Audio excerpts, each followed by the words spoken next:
Bonsoir à tous, ravi de vous retrouver pour ce nouveau rendez-vous de l'actualité.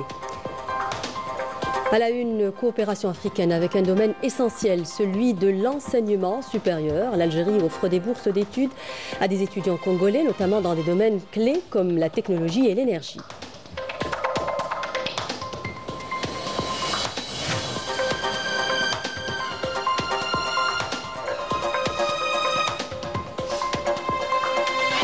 Dans ce journal, un volet consacré à l'agriculture, d'abord à Tarf, à l'est du pays, pour parler de cette excellente récolte dans les filières des agrumes, mais aussi des produits maraîchers. On s'intéresse également aux huileries modernes, des investissements facilités grâce au crédit agricole bonifié lancé dans le cadre du programme Tahadi.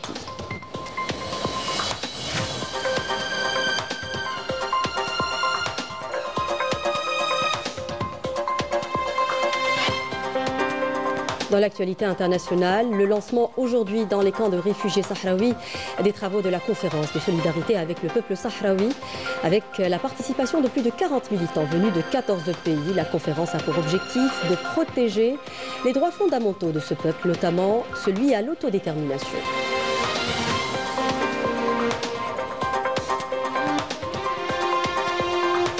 Le Maroc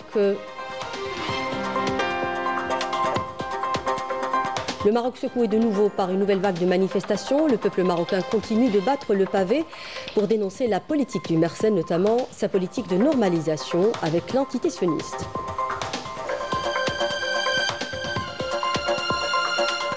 Nous irons à Timimoun, l'Oasis Rouge, à la fin de cette édition pour parler de ce projet de la cité de production cinématographique. Un projet qui doit booster l'activité touristique et culturelle. Le fort site qui hébergera le projet est actuellement en pleine restauration.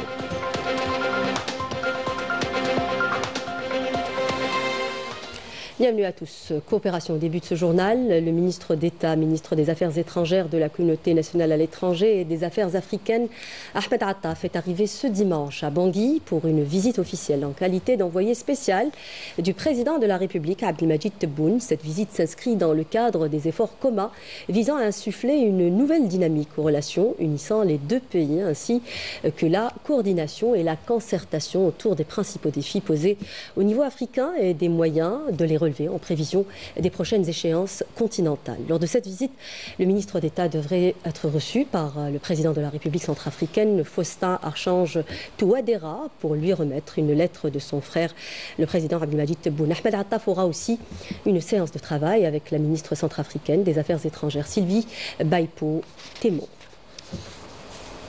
Dans le volet coopération toujours, coopération africaine, avec un domaine essentiel, celui de l'enseignement supérieur cette fois-ci. L'Algérie offre des bourses d'études à des étudiants de pays africains, dont des Congolais.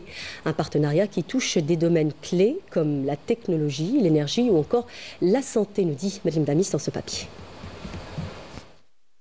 Renforçant son attachement à la solidarité africaine, l'Algérie consolide son rôle leader en accueillant des étudiants congolais grâce à des bourses d'études. Ce partenariat stratégique axé sur l'enseignement supérieur illustre l'engagement d'Alger à investir dans le capital humain africain à travers une démarche qui consolide les liens entre pays frères et contribue à bâtir une Afrique unie, orientée vers un avenir durable et une prospérité commune. Je suis vraiment contente d'avoir obtenu la bourse. J'aimerais apporter un petit plus à mon pays et je prierai à Dieu de m'accompagner là où je vais afin que je rende mes parents fiers. Cette coopération s'inscrit également dans une vision stratégique claire des deux pays, visant à renforcer leurs relations bilatérales. Elle établit des bases solides et s'étend à des domaines clés comme la technologie, l'énergie et la médecine.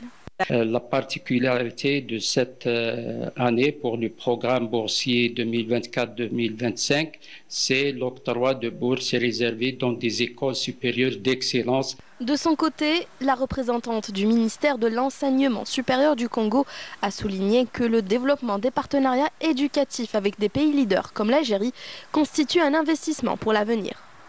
L'élément qui permet à l'étudiant de pouvoir réussir, c'est la bourse. Qui permet à l'étudiant qui dispose de tout le temps et surtout de la liberté. Parce que pendant longtemps, vous avez été protégé, surprotégé par les parents. Maintenant, vous êtes seul face à votre avenir. Vous allez pour étudier.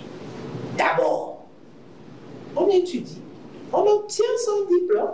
La coopération entre l'Algérie et le Congo ne se limite pas aux dimensions bilatérales et régionales. Elle fait partie d'un projet africain et d'une vision plus large de l'Algérie pour réaliser l'unité et le développement du continent. Direction l'est du pays, à Tarf précisément, pour parler agriculture. Dans la localité de Besbes, la superficie consacrée à certaines cultures a particulièrement évolué ces dernières années. Dans cette région donc agro-pastorale, la saison a été plutôt bonne, notamment pour les filières des agrumes et des produits maraîchers. L'exemple de quelques exploitations avec Raouf Hamouch dans ce reportage. Regardez.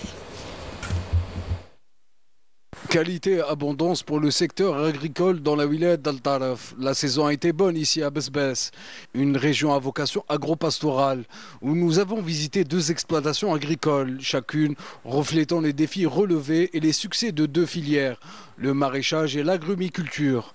Justement, notre première halte nous a conduit chez le Zahar, propriétaire d'une exploitation agricole maraîchère qui produit une large gamme de légumes comme les petits pois ou encore de la courgette. Grâce à leur savoir-faire, le Zahar et ses ouvriers ont pu obtenir une excellente production. Comme vous le constatez, cette année, nous tablons sur une bonne saison. À titre d'exemple, au moment où je vous parle, nous avons récolté 35 quintaux de petits pois à l'hectare. C'est très encourageant pour la suite. Je tiens également à remercier la direction des services agricoles qui nous accompagne depuis des années dans notre travail. Grâce à cette exploitation agricole, beaucoup de jeunes ont réussi à trouver du travail. Cela a quelque part absorbé le taux de chômage de la région, car il faut savoir que le secteur agricole est le principal créateur de richesses et d'emplois ici à Besbes. Non loin de là se trouve l'exploitation des 2 frères Douadi, spécialisés dans l'agrumiculture. Elle a connu ces dernières années un développement remarquable grâce notamment à l'accompagnement des autorités locales et à l'intérêt accordé par l'État à cette filière. C'est un investissement familial qui fait travailler aujourd'hui une quinzaine de personnes. La mécanisation de notre exploitation agricole nous a permis d'optimiser notre rendement qui a atteint les 500 quintaux d'agrumes. L'accompagnement des agriculteurs par le biais de la direction des services agricoles, d'abord sur le plan technique. Nous assurons de la vulgarisation avec le respect des itinéraires techniques, soit par la sensibilisation, la vulgarisation et même touaïa. Nous avons une feuille de route que nous devons respecter pour atteindre l'autosuffisance alimentaire, qui fait partie de la souveraineté nationale. Aujourd'hui, le secteur agricole est créateur de richesses. De plus en plus d'investisseurs de la wilaya d'Al Taraf se lancent dans ce segment d'activité stratégique. En témoignent les grandes avancées enregistrées par cette wilaya en matière de production agricole. Agriculture toujours, et on s'intéresse cette fois-ci aux huileries modernes. Elles sont de plus en plus nombreuses à sortir de terre dans la wilaya de Tizi Ouzou. Ces investissements ont été facilités grâce à l'octroi de crédits agricoles bonifiés lancés dans le cadre du programme Tahadi, un programme d'appui au secteur agricole sous le signe du défi, nous dit Naïm Al-Walish dans son reportage.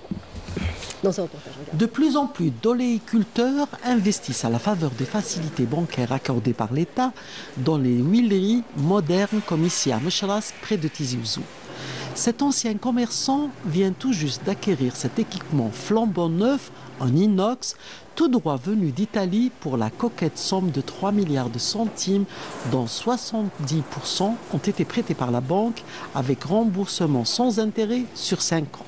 On a le tapis qui va ramener les olives vers la laveuse. Après la laveuse, ça va rentrer dans le baroyeur. Après le baroyeur, c'est les malaxeurs. On a 4 malaxeurs qui vont servir à 4 clients en même temps. On va faire passer 4 clients en même temps. C'est pour gagner du temps. Après les malaxeurs, une fois c'est malaxé dans les malaxeurs, on va le faire passer au décompteur. D'une capacité de production de 15 quintaux par heure, cette machine lave, trie, triture puis sépare l'huile du grignon ainsi que d'autres sous-produits. Les olives arrivent dans ces palox alimentaires et recyclables avant d'être lavées à grande eau. On envisage d'agrandir vers l'extension bien sûr, l'extension et de faire la maison bouteille et l'exportation de l'huile à l'étranger. Je remercie. Alors je rends hommage et je remercie les gens les services agricoles et les services bancaires. Ils ont fait un travail, on dirait que c'est un projet qui les appartient. Bon, ça commence au niveau de l'oliveraie. Nous sommes obligés de cueillir les olives à un stade bien déterminé. Donc, quand il est mauve, quand il y a un mélange de vert et de lin, mais arrivé au niveau de la huilerie, nous ne devrons pas dépasser les 72 heures pour faire la trituration de l'olive pour obtenir une très bonne huile qui est permise par cette machine-là acquise. Outre un gain de temps considérable, ces nouvelles huileries améliorent nettement la qualité de l'huile d'olive. Dans la région de Tizi Ouzou, la campagne oléicole 2024-2025 prévoit une récolte très importante de 7 millions de litres d'huile. Alimenter en électricité les localités les plus reculées du pays est un des objectifs du programme du gouvernement. L'exemple à Adrar, à l'extrême sud, où plusieurs centaines de foyers ont été approvisionnés en électricité grâce au poste de transformation de Tamantit. Mis en œuvre en juin dernier, le poste dispose d'une capacité de production de 300 mégavolt. Midi Walid Yousfi dans son reportage. Regardez. C'est à partir de ce poste de transformation électrique que la moitié de la wilaya d'Adrar puise son électricité. Un centre qui s'étend sur plus de 5 hectares et qui alimente des milliers de foyers, périmètres agricoles et usines. En activité depuis 2023, il répond aux besoins croissants de la région en énergie. Le poste de 130 kV de Tamantit, 2 fois 151 VA, soit 301 VA, a été mis en service le 16 juin 2023 par des compétences locales. Ce projet a coûté 2500 millions de dinars. Actuellement, ce poste est exploité environ 25%, donc la charge de ce poste sera augmentée progressivement. Dans cette salle de commande, les ingénieurs veillent au bon fonctionnement des installations pour garantir une production énergétique stable et efficace. Nous pouvons trouver ici tous les changements d'état qui se passent au niveau de ce poste de transformation. Si l'opérateur détecte une anomalie ou une panne, il intervient au niveau des installations pour résoudre le problème. Notre rôle est d'assurer la stabilité et la sécurité du réseau électrique. Nous surveillons les flux d'énergie, détectons les anomalies et intervenons rapidement en cas de problème. Ce poste est équipé de technologies de pointe qui permettent d'optimiser la gestion de l'énergie. Un plan de développement est mis en place par la Sonelgaz, comprenant la réalisation de 20 postes de transformation au niveau d'Adrar à l'horizon 2030 pour une puissance totale de 5360 MVA. Et l'écrivain Ahmed Ben Saada analyse le recyclage du discours colonial dans la littérature contemporaine à travers l'étude d'un cas pratique dans son ouvrage. Kamel Daoud, Cologne contre-enquête. Rendez-vous ce soir à 21h sur le plateau de Culture, l'autre regard. Je vous propose de regarder un extrait de l'émission. Il s'agit en fait d'auteurs, d'écrivains qui sont anoblis, entre guillemets, par... en fait, un système littéraire d'outre-mer qui perpétue cette colonisation. On n'aurait jamais pensé que la colonisation, on en parlerait maintenant encore des décennies après notre indépendance, mais on doit avouer que ça perdure avec le temps. Les mécanismes d'écriture qui sont valorisés outre-Méditerranée sont des mécanismes qui tendent à en fait, attaquer les valeurs, attaquer la religion, attaquer en fait tout ce qui concerne la culture. D'où viennent justement ces néocolonisés-là. Pour Kamel Daoud, il vit à Oran, c'est une très belle ville, il a une très belle maison, etc., etc. Mais pour lui, non, c'est pas bon. Tout ce qu'on fait, nous sommes des gens édentés et hirsutes. Et vous pouvez suivre l'intégralité de l'émission à partir de 21h sur Canal Algérie. Dans l'actualité internationale, le lancement aujourd'hui dans les camps de réfugiés sahraouis des travaux de la conférence de solidarité avec le peuple sahraoui, avec la participation de plus de 40 militants venus de 14 pays. La conférence qui dure 3 jours a pour objectif de protéger les droits fondamentaux de ce peuple, notamment l'autodétermination, et ce à travers le renforcement et la consolidation, mais aussi la coordination entre les comités de soutien au peuple sahraoui.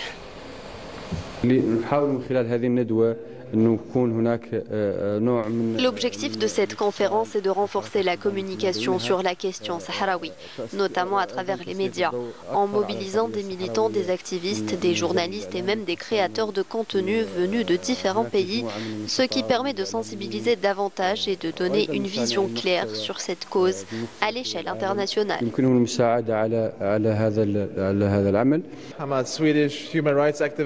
Nous avons visité plusieurs pays à travers le monde pour faire connaître la cause sahraoui, dernière colonie en Afrique, inscrite sur la liste des Nations Unies comme une question de décolonisation. Souvent, on nous interroge sur la cause sahraoui. Notre mission est de faire connaître et de défendre cette cause juste. Et justement, le Maroc continue à servir les intérêts des puissances occidentales, dont la France, au détriment des pays de l'Afrique. D'ailleurs, des experts africains tirent la sonnette d'alarme et appellent les pays africains et leurs peuples à faire preuve de vigilance pour préserver leur souveraineté. C'est un papier signé Badia Amani.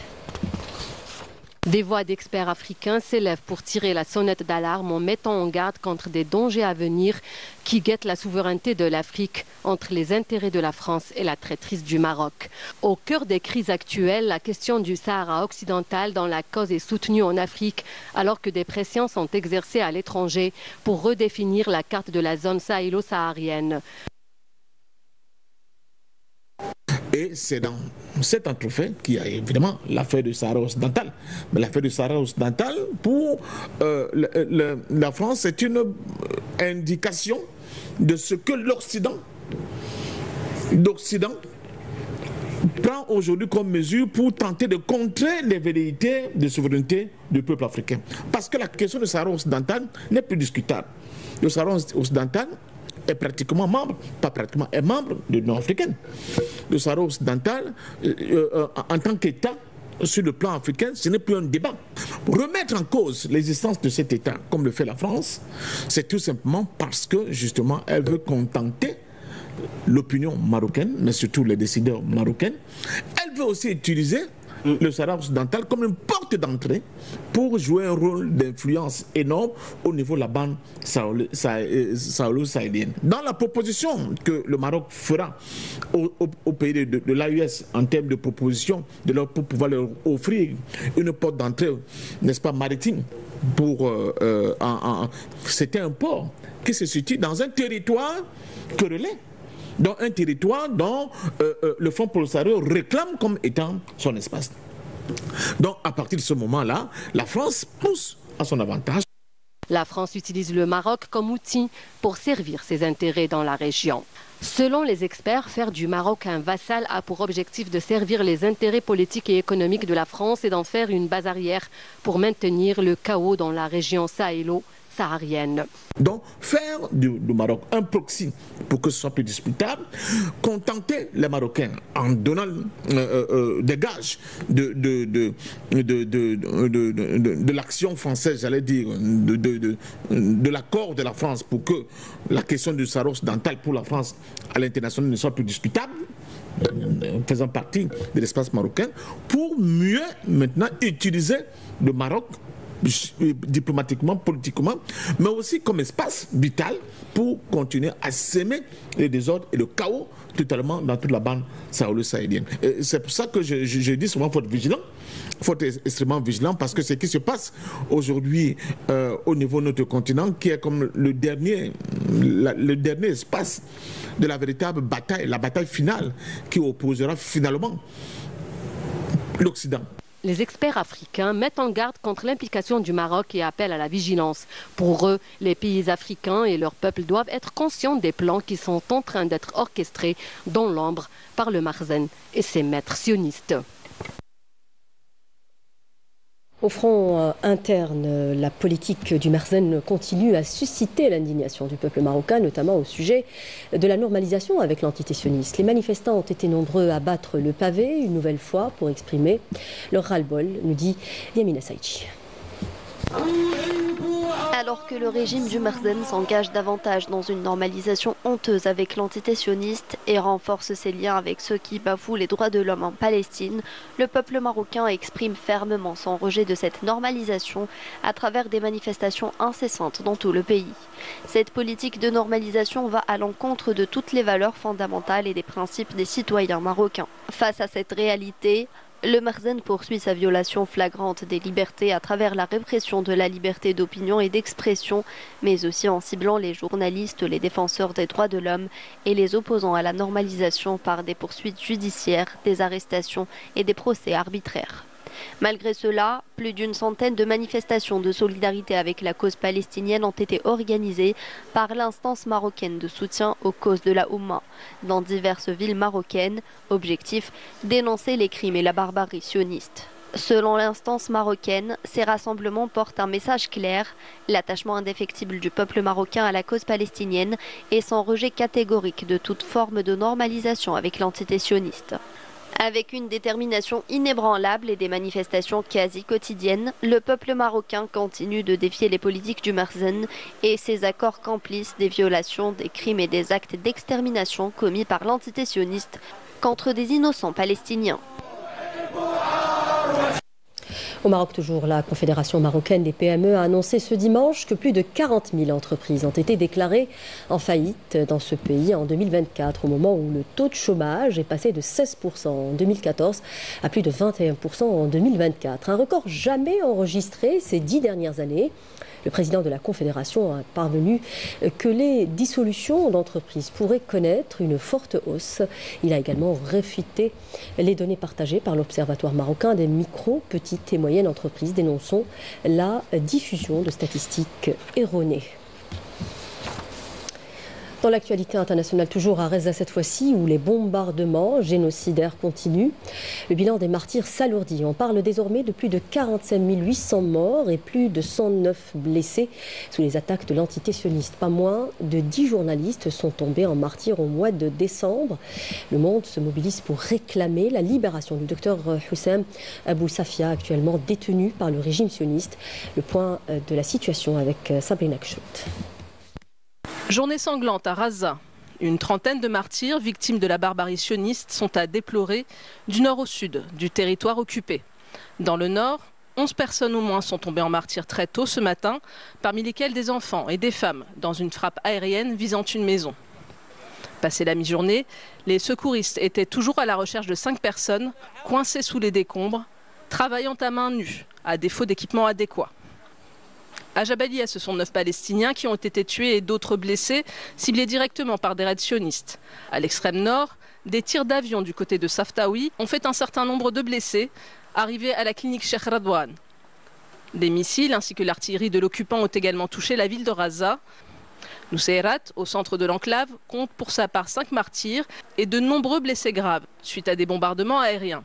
La défense civile dénonce les faux prétextes utilisés par l'occupation sioniste qui accentue toujours plus son agression violente à l'encontre des civils et des habitations qui les abritent, ne leur laissant aucun répit. Football à présent, coupe de la CAF en coupe de la Confédération africaine. Dans le groupe C, les Rouges et Noirs de l'USMA ont arraché le point du nul devant les Ivoiriens de l'ASEC Mimosa. Le représentant algérien a confirmé sa première place du groupe. De son côté, le deuxième représentant algérien, le CSC, compte tirer profit de l'avantage du terrain et du soutien de son large public pour engranger les 3 points ce soir à partir de 20h face au Bravo d'Omaki. Enfin, en ligne des champions africaine, le Mouloudia d'Alger affrontera ce soir à partir de 20h la formation soudanaise d'El Hilal avec l'ambition de revenir avec les 3 points. Et pour terminer, zoom à présent sur le projet de la cité de production cinématographique abritée par la Zaouia de Berati Mimoun au sud du pays. Un projet qui doit booster l'activité touristique et culturelle et par ricochet économique de la région. L'infrastructure est actuellement en pleine restauration. Les travaux pris en charge par les compétences algériennes spécialisées dans le domaine. Et ils adoptent des techniques traditionnelles de construction propres à cette oasis. Reda Tibermassine, Badia Mardi. C'est l'oasis de la Zawiya Adbar au Tinerkouk à Timimoun qui a été choisi pour abriter le projet de la ville de production cinématographique, première du genre dans le sud algérien. L'infrastructure en question n'est autre que le fort de la cité qui fait l'objet d'une grande opération de restauration. Cet édifice a été affecté au ministère de la Culture le 15 octobre 2022 et mis à la disposition du Centre national de production cinématographique, qui compte y réaliser la première ville cinématographique du sud du pays. Le but à travers cette démarche est de dynamiser la région sur le plan économique et touristique.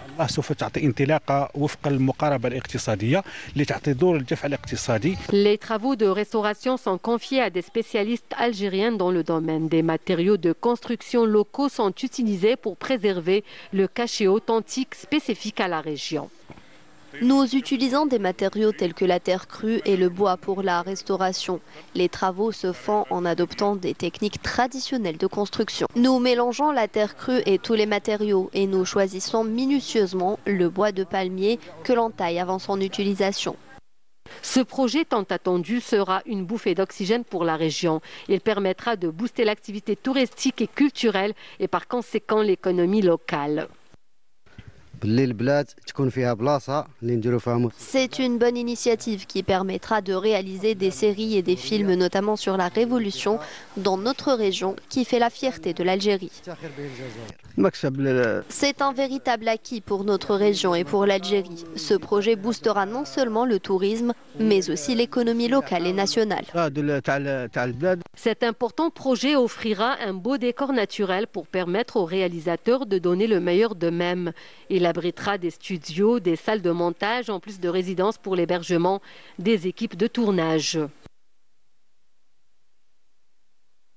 C'est la fin de ce journal. Merci de nous prêter attention. L'info continue sur Canal Algérie. Prochain rendez-vous de l'actualité à 20h en langue nationale. Quant à moi, j'aurai le grand plaisir de vous retrouver demain à 19h. Au revoir.